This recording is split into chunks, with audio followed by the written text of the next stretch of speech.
You say you know Python and GIS. They need GIS. It's funny, like, you guys are having a hard time finding a job. I get offers for jobs every single day of contractors that I turn down. They're like, hey, do you want I'm starting to think that full-time like, job? You know, full-time, you'll make this amount of money and blah, blah, blah. I'm like, I do not want to work full-time. You know what I mean? It's like, and it's all GIS work. In fact, the guy, I was a contractor, I'm still a contractor for this place called Rebus. They're based out of Maryland. And he called me up like a couple weeks ago. He's like, oh, Ray, I got a whole bunch of work. And his name is Ali. And I'm like, Ali, I got zero companies to work. Yeah. And I'm making $55 an hour for that job when I work for him. What are you planning to do with your HVAC degree? Oh, what am I gonna do? I don't know. I was talking. I might open like a little business because my neighbor, he's 29. He's in class with me right now, and I said maybe you and I we'll create a company called Winter Haven Refrigeration or something like that. Since we both live in Winter Haven, and we'll just create a little company, and he'll do most of the work. Was that your intention when you were going to class, or what made Yeah. you want to take it to begin with? Pardon me? What made you want to take it to begin with? Well, I'm just fascinated with how everything works. Like, all things.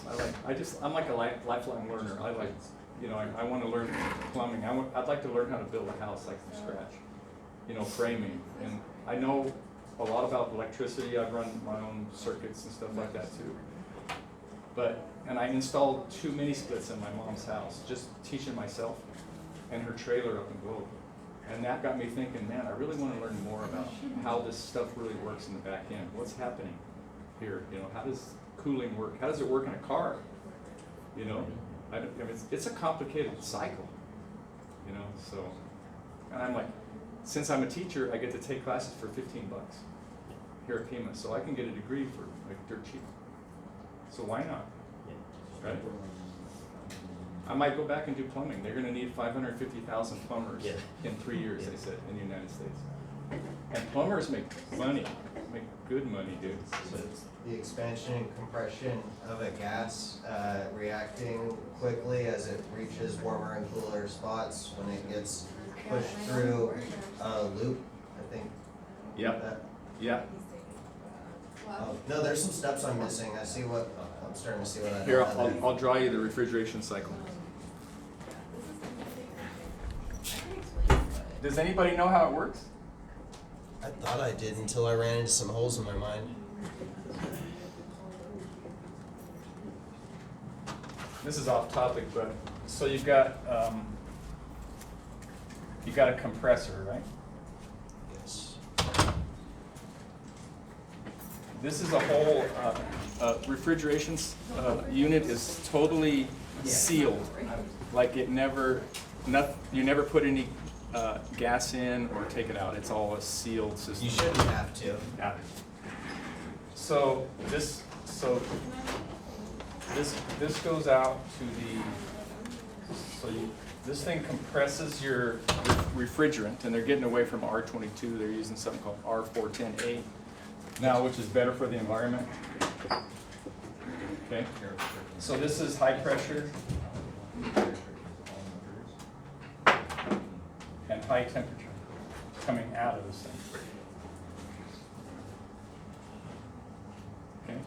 And then this goes through a thing called a condenser. So this is the condenser. And it's a bunch of coils. And this takes this is vapor. Okay. And this condenser condenses it with a fan blowing over it. And it turns the hot vapor into liquid water. And this is where the heat exchange comes from. So this has got air blowing over it. So you'll see, usually the compressor and the condenser are inside one unit together. And the coils are around this, and the air, you guys seen, it kind of looks like this. It'll be a big thing like this. And it has kind of looks like this. and the air is blowing up through here. The condenser is inside here, or the compressor, and then this is the condenser. So it's blowing, and this is hotter than the air outside, even if it's 110 outside. This is like 150 maybe. So heat always moves from hotter to colder. So it loses its heat. The gas does, right? Huh? The gas will Gas wanna loss. transfer to Yeah. the, Yeah, yeah, that propels it. yeah, that's right. So then, so this is removing the heat, and then from it, and now it's cooler, and then it comes over here to an expansion valve, a TXV they call it, a thermostatic expansion valve. And that takes the high pressure and makes it into a low pressure. So then it gets cool, it gets real cool by expanding it. And so it goes into a smaller pipe, and then it comes into another series of coils, and it comes in the bottom of these, called the evaporator. And then it comes back in. So this is the evaporator. And this takes heat from your room, this is inside your house. So it takes hot air and boils this cold liquid. And in the process of boiling it, so this is heat in your room.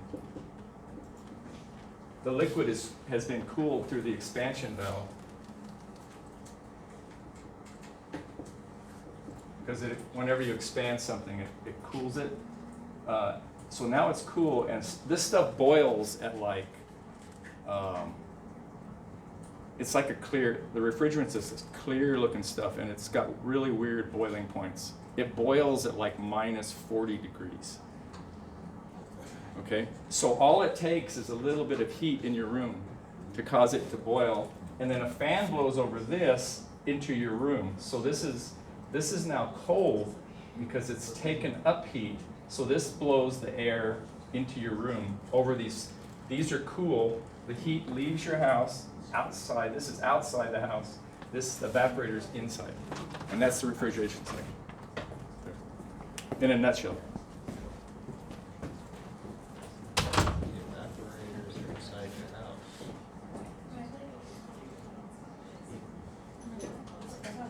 So the mini splits are real cheap, and they don't need any ductwork.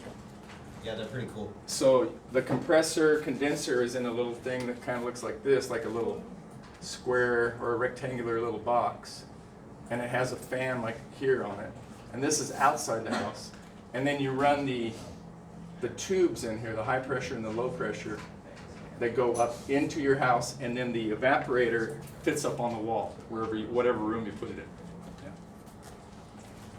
So a lot of people use that when they don't have any ductwork. So that, you don't need ductwork, you're just running two little pipes that are insulated through a hole about this big into your house. And now they're real efficient, they have motors that run at variable speeds. So it's not just on full blast, it might be a little bit more. So.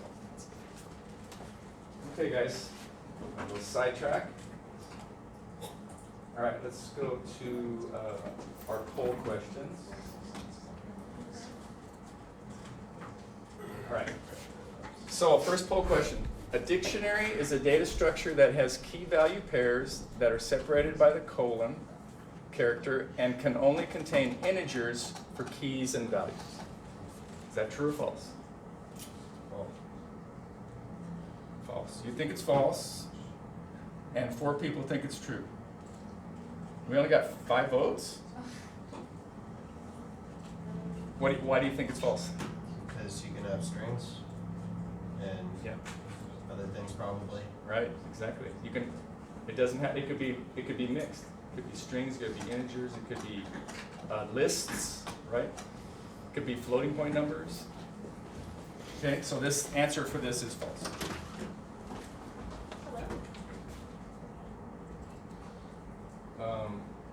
Let me end the poll. Let me erase my refrigeration cycle. Hey. Let's just review dictionaries a little bit.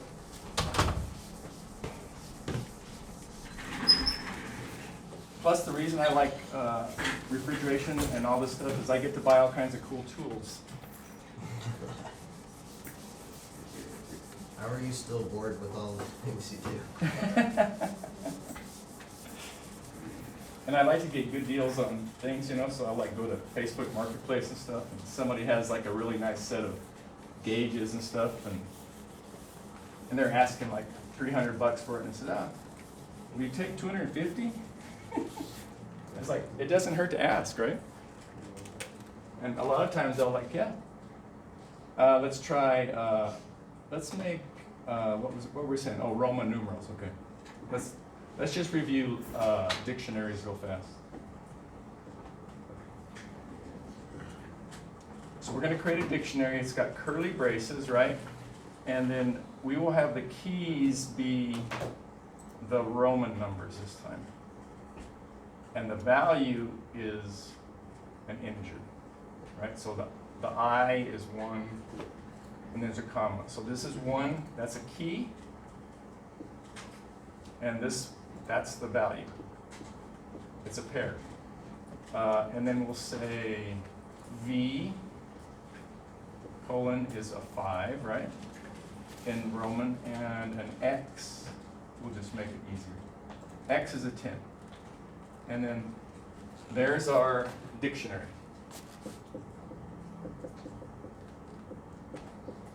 Okay? Just to review. All right, let's go to the next poll. And then we launch this. You can access a value of a dictionary by using the key as an index. For example, Roman numerals L. Okay. Oh, I didn't put L up there. So how would I get out the 10 out of here? What would I have to write?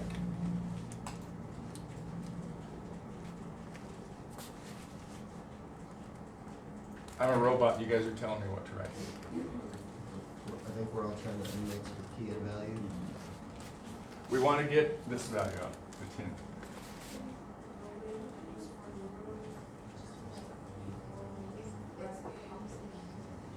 Whoops, what am I doing? Square bracket? Okay. Yeah? Beautiful. That outputs 10.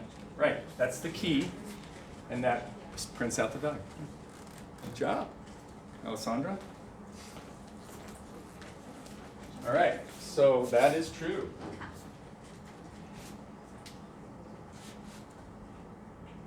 All right, in the poll. Okay, let's launch the third one. You can use a built-in method, values, to return all the keys of a dictionary. For example, for I in Roman numerals dot values, print I. So does the method values return all the keys?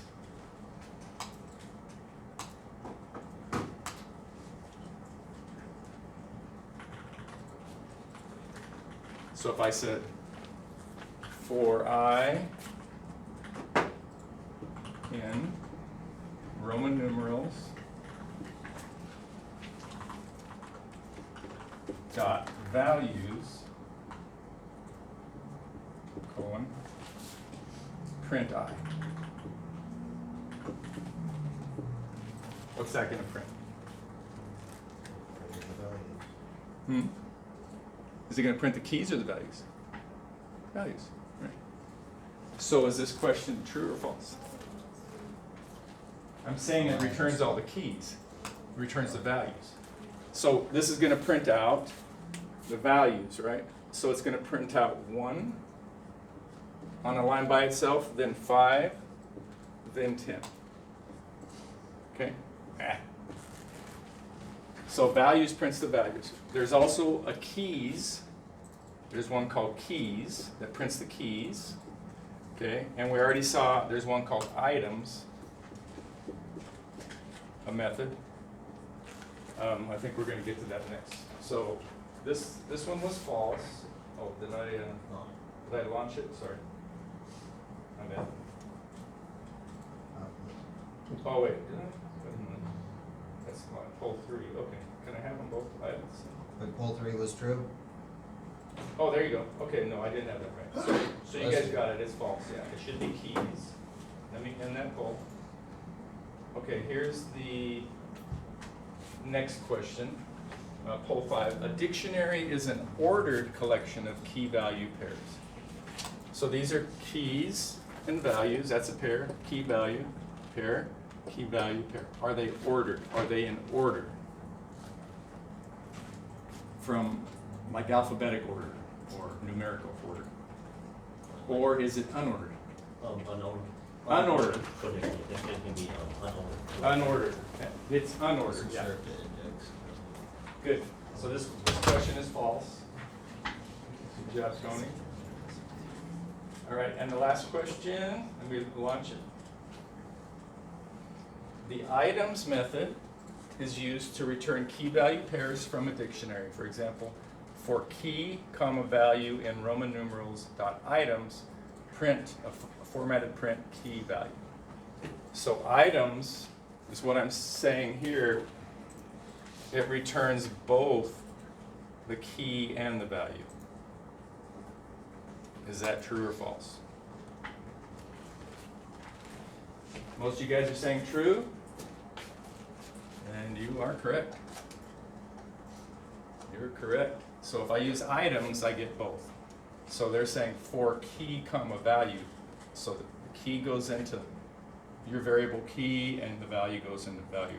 Remember we had a little exercise that we were doing, what was it, state and abbreviation? Yes. And you guys were like, wow, where did that come from? And I said, it could be anything. You could say X and Y right there. These are just variables that you're creating. Okay, very good. All right, guys, so you did well. Oh, we still need more people here. Hang on. Isn't that all? There we go. Okay, cool. So we got 9 classes left, including this one. After this, we only have 8 classes left, so 4 weeks after that. We're right where I want to be. We've covered a lot. I think we're going to have a couple classes maybe free, where you guys get to decide what you want to do. So just keep that in mind, what you want to learn. And let me switch up, and today we're going to go over sets.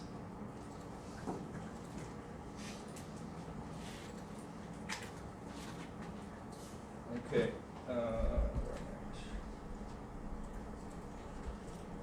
Okay, here we go.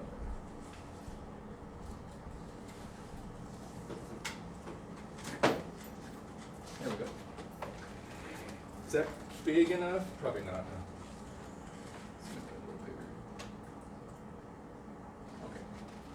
All right, so we learned a lot about dictionaries last time. Okay, so what is due today at midnight? Your Module 8 quiz. Okay. I think it's 25 questions, but you have two chances, and it's open book, open internet, open everything, right? So just type in all the stuff. Type in the questions, and you'll get the answer. Okay. And then you have your palindrome tester. Okay. And they still have those funny ones.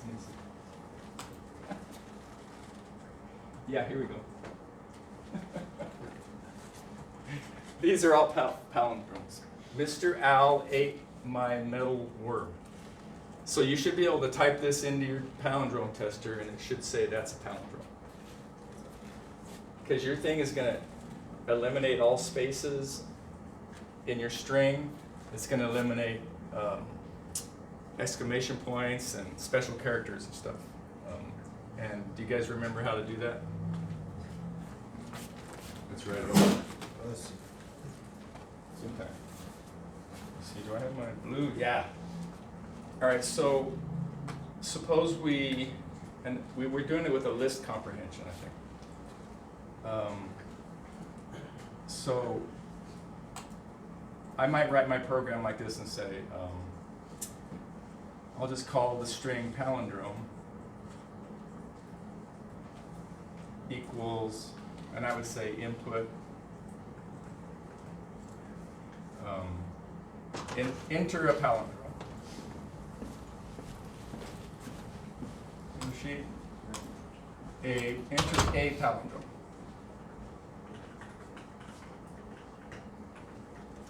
For example, radar. That's a palindrome. Okay, space. So that, you remember the input function returns a string. Okay. So this string could have a bunch of garbage in it. We can get rid of the garbage. So we can say then palindrome. Do you guys remember how we did this? With the list comprehension equals. We want to get rid of everything but an alpha, right? So we said something like element, I think we said element for element in palindrome. See if I remember this myself.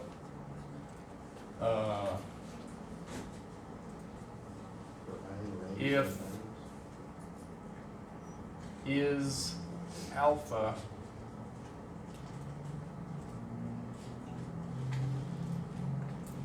I think that does it. So this is what they call a list comprehension, and this is going to give us whatever we typed in as a list now of letters. So suppose we typed in apple, just for fun. It's going to return, when we convert it to a list, it's going to say A, it's going to have the letters P separated like this, L, E, right?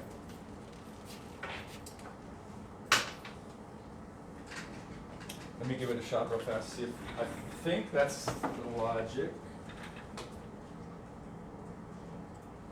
All right, let's try, let me make this bigger for you guys. Where am I at? Here we go, okay? Let's get out of this for a second, clear it out, Python. Okay, we should be able to do this right now. I'm gonna say palindrome equals apple, but I'm going to put a $sign and a space and a pound sign. Okay, and when I spell palindrome now. Okay, there it is. So now let's try to use it list comprehension to create a list with only letters. Equals element in palindrome if is alpha. See if that works. I could be wrong. Oh, no, it should be if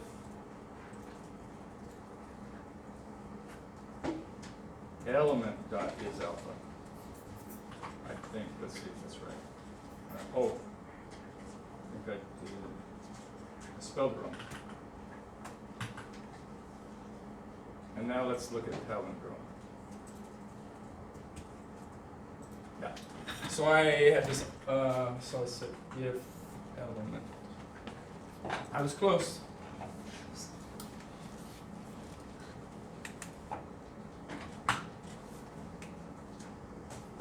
L dot is alpha. Okay, so we did this with the list comprehension. All right, so now we have palindrome is now this. If I typed in apple, and it's not a palindrome. Okay, so that is now equal to that. So this is the real easy way to do this.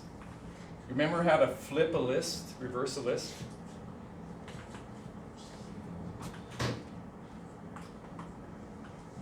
I'll just say reverse list equals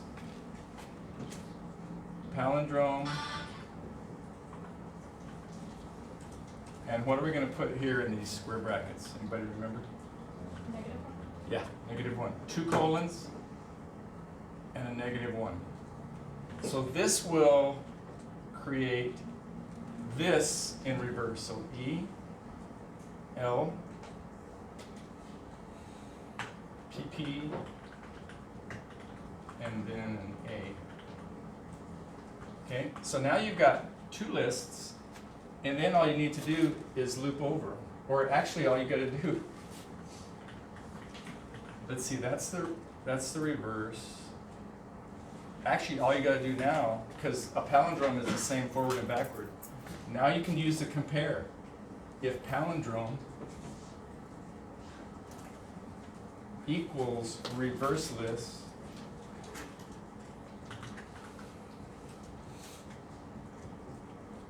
print success, whatever. Yes, it's a palindrome. I use the for loop. Is that all right too? Like, Yeah. Okay. And you can loop over each one and compare them one at a time. Yeah. Yeah, that's fine. Yeah. But this is even easier. Oh, Yeah, I screwed this up. Should be 2 equal signs. Yeah, that's way easier. It's way easier, right? Yeah. So what if we put in, let's say we put in a real one, radar, with some junk in here.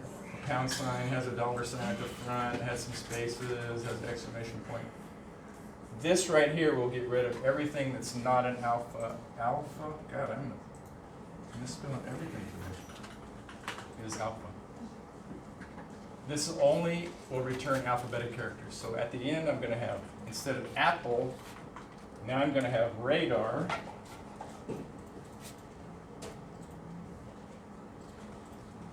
Right? And R, whoops.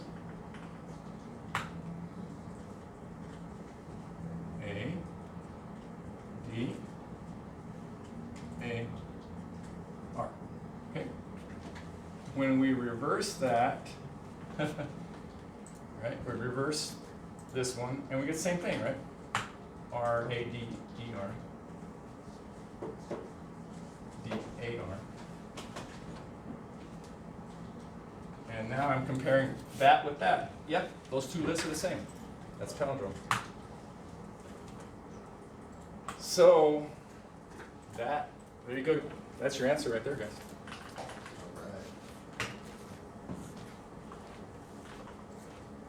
I almost had it. Should we just do else after that? Then I would Is that say, the rest of the possibilities? yeah, if reverse, yeah, you could just type success, your word is a palindrome. Else, Else it isn't.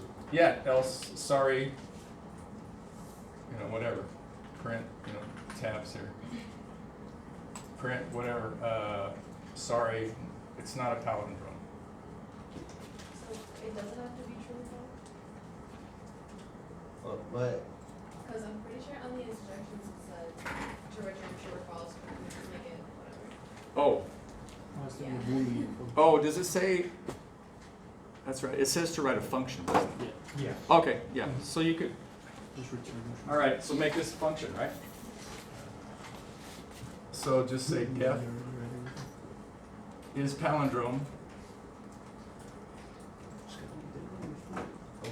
right? Right, make that a function. It's called is palindrome now, and then print yes, and then on the next line say return true, else print sorry, and return false. Right, so now you got a function that is going to return true or false, and it's also going to print something out. So the way you would call this, you would just say, you could just do a main function if you want, def main. This is your whole program, and then just say if is palindrome.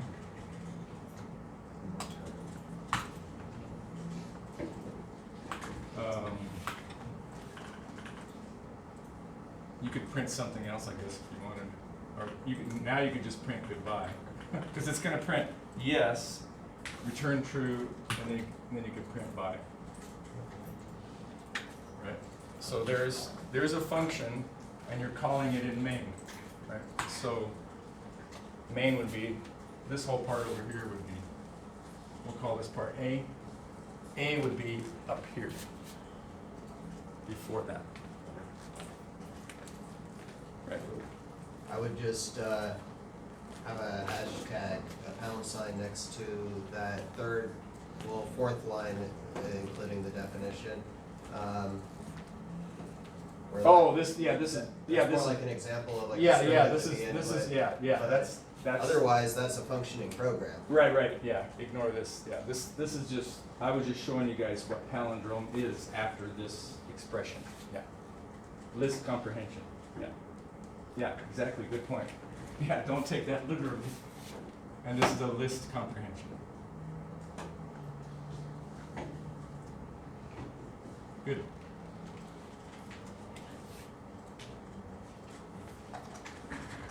All right, cool. All right, so is that clear to everybody, kind of? Let's see, where's mine? All right, so you should be able to type in any of these things into this now. No sir, prefer prison. Was it a bat I saw? No, sir, prefer prison. There's a good one that I. That is my favorite. Meat animals, laminate them. Meat animals, laminate M is a palindrome. Meat, is meat spelled M-E-E-T M-E-E-T. or M-E-A-T? M-E-E-T, like meeting a person.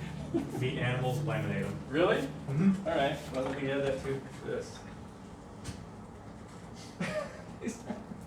Palindromes usually shouldn't be taken as advice. Yeah. Meat animals, Don't laminate animals. Don't laminate It's not good for them. Laminate M? Oh yeah, space. Yeah, Meat. like them, but And the kind of like moles, or laminate M, yeah, we got it. That's a good one. I like that. not legal advice. That's good. All right, cool. So that is due tonight. And then the quiz tonight. What's due next Tuesday? You have the Module 9 quiz. And then the interview questions, which you can type now. And then lab exercises 6.1 and 6.3. Okay, what are 6.1 and 6.3? Well, I have them right here for you to look at. And you'll see that they are not that difficult. So here's 6.1. Briefly explain the operation of each of the following dictionary methods. Wow, we already looked at keys, values, and items. Over here, values, keys, not key, keys, and items. And then there's one called add. So you just have to explain what these do. Values gives the values of a dictionary. Keys gives the keys. Items gives both the key and the value. Okay. And 6.3. The dictionary temperatures contains 3 Fahrenheit temperature samples for each of the 4 days. What does the for statement do? Okay, so here's a dictionary. The key is Monday. The value is this list of 3 integers. Remember, you can have mixed, this is not homogeneous, this is heterogeneous, got different types of data in it. Okay, so check this out. So what the heck is happening here? For K, comma V in temperatures dot items, well, remember items returns the key and the value, so now we're calling it K and V instead of key and value. So the first time through, K becomes Monday, and V is this whole list. But look what we're doing here. We're saying sum V divided by length of V. What do you think that is? What's the sum of these 3 numbers divided by the length? It'd be the average. The average, yeah. Okay. So this is pretty cool. So you can put that in a formatted print and actually do this math right here. And then what is this colon dot 2f going to print?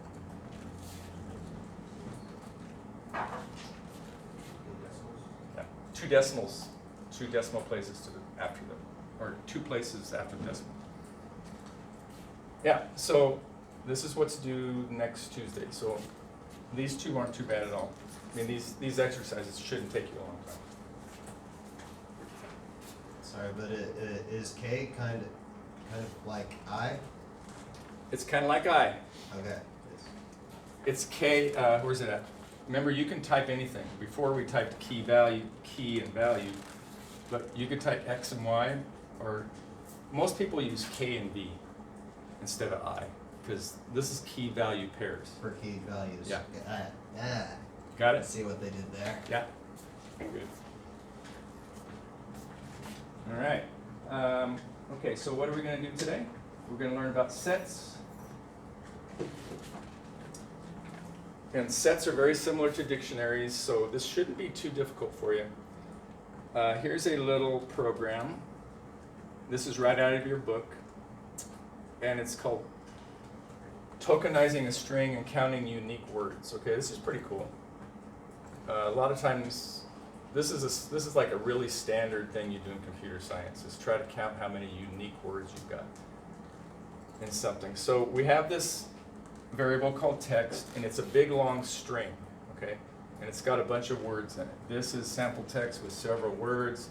This is more sample text with some different words, okay? So what we want to come up with is, how many unique words are there? Do you guys see the word this? How many times does this appear in this string? This, Twice, right? How about the word is? That's going to come out twice, okay? Sample, twice. Text looks like twice. With is twice. Words is twice. So that's what we want to output. How many? We're going to make this unique, and then we're going to count it up, okay? Okay, so,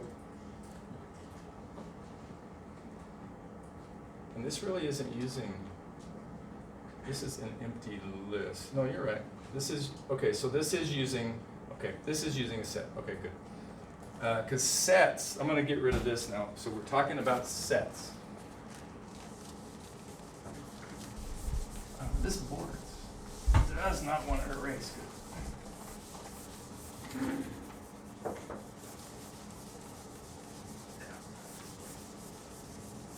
Get a good arm workout doing this.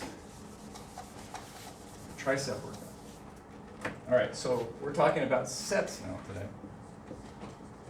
Okay. So an empty set, we'll call it my set. Okay. You also use the curly braces, but you don't. There's no pairs in here. There's no. It's not a key value pair type of thing. It's just values. So this is an empty set.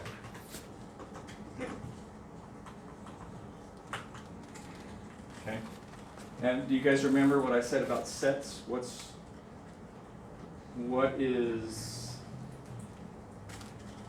What makes a set different than a dictionary, other than the key values?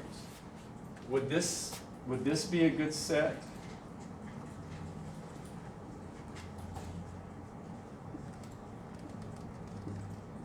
oh, okay.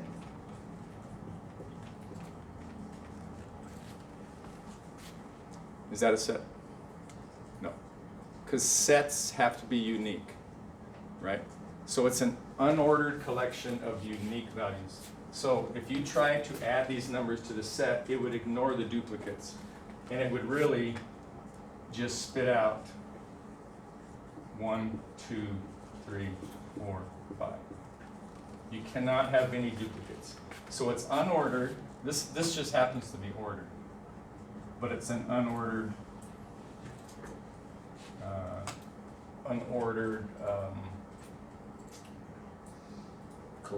collection. That's a good idea. That's a good word. I was like, I don't want to use the word set. You're never supposed to use the word you're trying to define in the definition of items, of unique items. Let's say unique elements. Okay. So let's take a peek at this. Now that you understand that, let's take a peek at this little code here. So we're setting this text string to be a big long string, and then we're setting up an empty set, really. And then we're gonna say for word in text dot split. What does that do?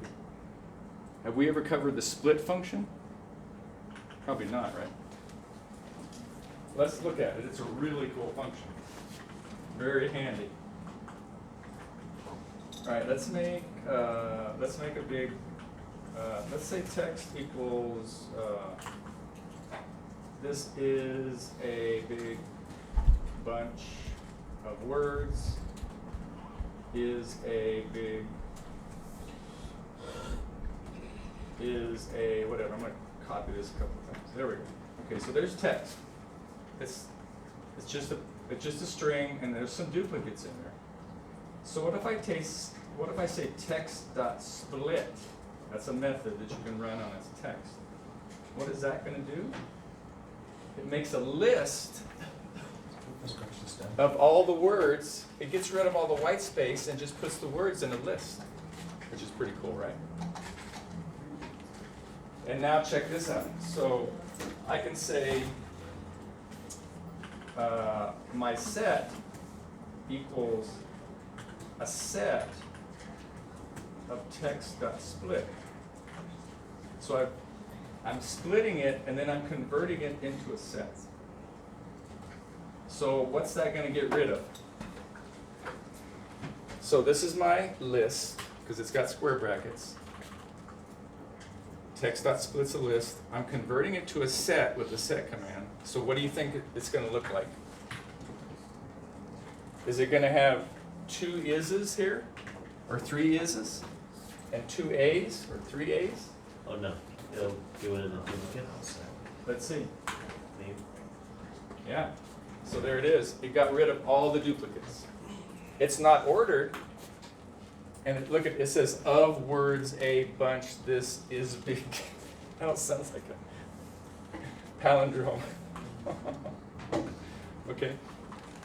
So that's what the split function does. It takes a string, creates a list out of the string of every word.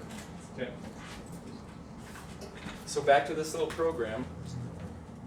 So for word and text split, so it's going to grab every word, boom, boom, boom, boom, boom, and it's going to say word counts sub word. Oh wait, sorry. If word in word counts. So this is the way we see if something's in a set. We say if word in word counts. Is there anything in it at the beginning? It's empty.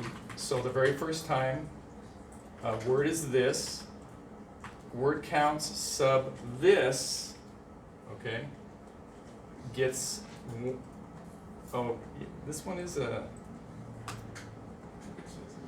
This one is using a dictionary. My bad. This is using a dictionary, not a set. Okay. So it's going to say word counts this. So the string this is going to get equal to. It's going to update it if it's already in there. If it's not there, we're going to set it equal to 1. So, and then we say is inside there? No. So then we say we set the key to is and the value to 1. So we're working with a dictionary right here. So you keep going, looping through everything, and then at the very end, you're going to print word. This is the left justified in 12, a span of 12 characters, and then the count.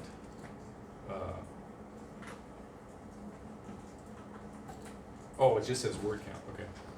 And then for word count in sort, so now they're sorting the dictionary, and it's going to print it out in sorted order, okay, and left justified, all right, for every word in the count. So it would print, what's the, I guess I is the first, because they're going to do it in sorted items. I don't know if they're going to sort it on numbers or letters in this case. Let's take a peek at this. This will just take a second. Let me create this Python script real fast. I'm kind of curious what it's going to do. Let's create a new one. New Python file. I'm going to paste this in here. Whoops.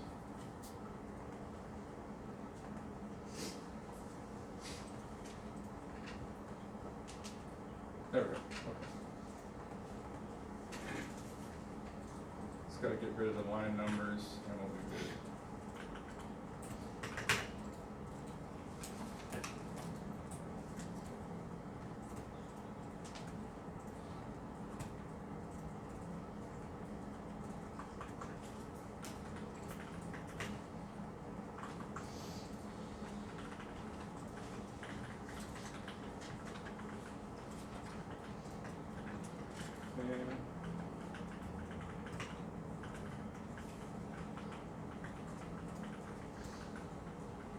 Okay, looking good.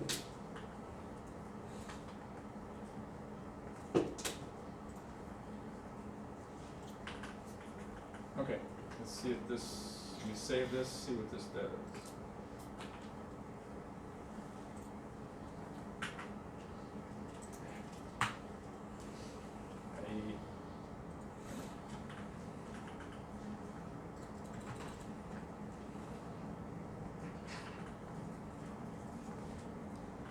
Okay, let's call it, what was it called, figure something 6, word count, dot pi.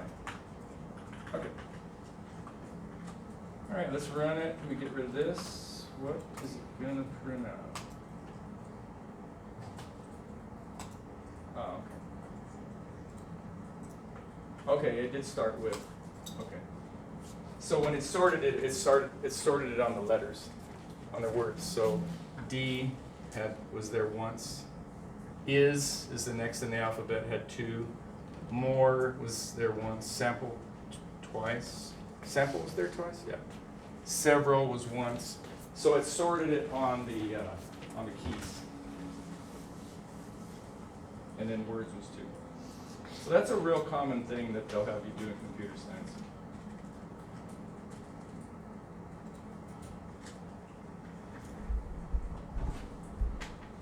Oh yeah, okay, so we're still in dictionaries for 1 second. Sorry, I thought we were jumping right to sets.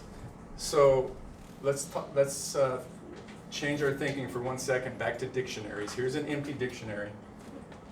And then we say, you can also use this update function. Country codes dot update. So we're setting the key, we're actually making a dictionary with South Africa as the key and the value is ZA, the country code. And that's gonna just create this, it's gonna create this little dictionary with just 1 pair in it, okay? And then you can use update, can convert keyword arguments into key value pairs. You can also say country codes.update, and you could just type in Australia equals the string. You don't have to put it in as a dictionary. So you can do update a couple different ways. So we put this in incorrectly. Australia's country code is not AR, it's really AU. So when we ran update again, it just modified that. It updates the value, okay?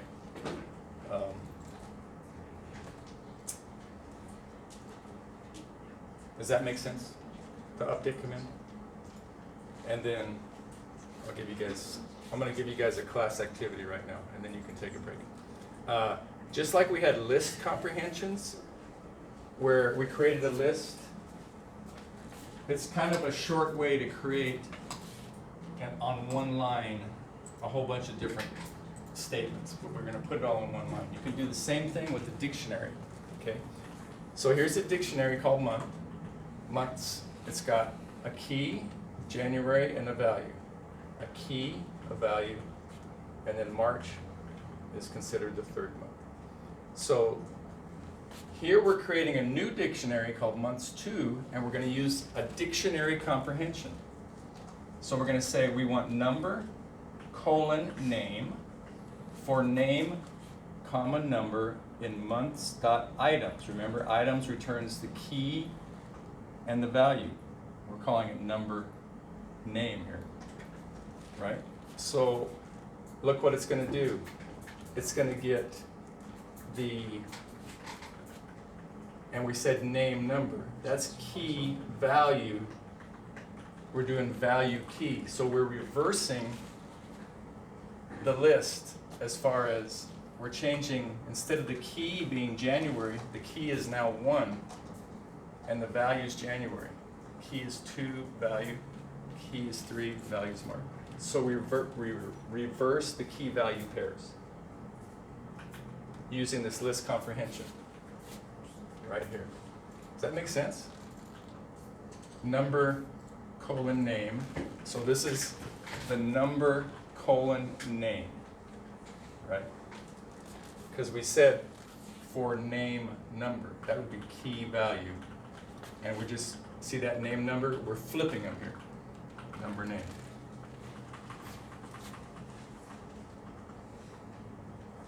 And one more thing, here's another dictionary like we saw before, which has a string and then a list in it. A string and then a list. And here's a list comprehension that's going to return a new dictionary, dictionary comprehension. A new dictionary with K, the key, then a colon, then the sum of the values divided by the length. So that's, you guys knew that was the average, right? So for KV in grades.items, right?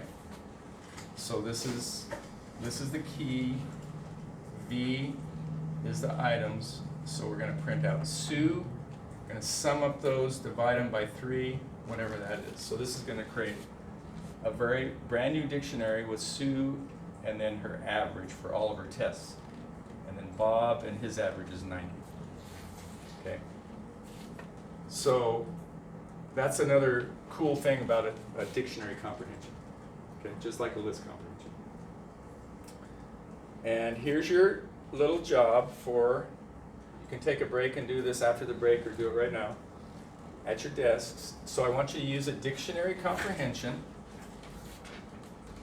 and it's going to look like something like this here, maybe like this one or this one, but even simpler. Create a dictionary of the numbers 1 through 5 mapped to their squares. Okay, so what you should come up with at the end is something that looks like, what does it say, 1 through 5? So it should be 1 and 1 square, which is 1. Then 2 and the square of 2 is 4. 3 and its square is 9. 4, its square is 16. And 5, 1, 2, 3, 4, 5. And its square is 25. So you should come up with this dictionary at the end. It's not that hard. Okay? So just have at it, come back, 5 till. So you got 15 minutes to take a break and do this, or do it and take a break now. And if you get stuck, raise your hand and I'll come help.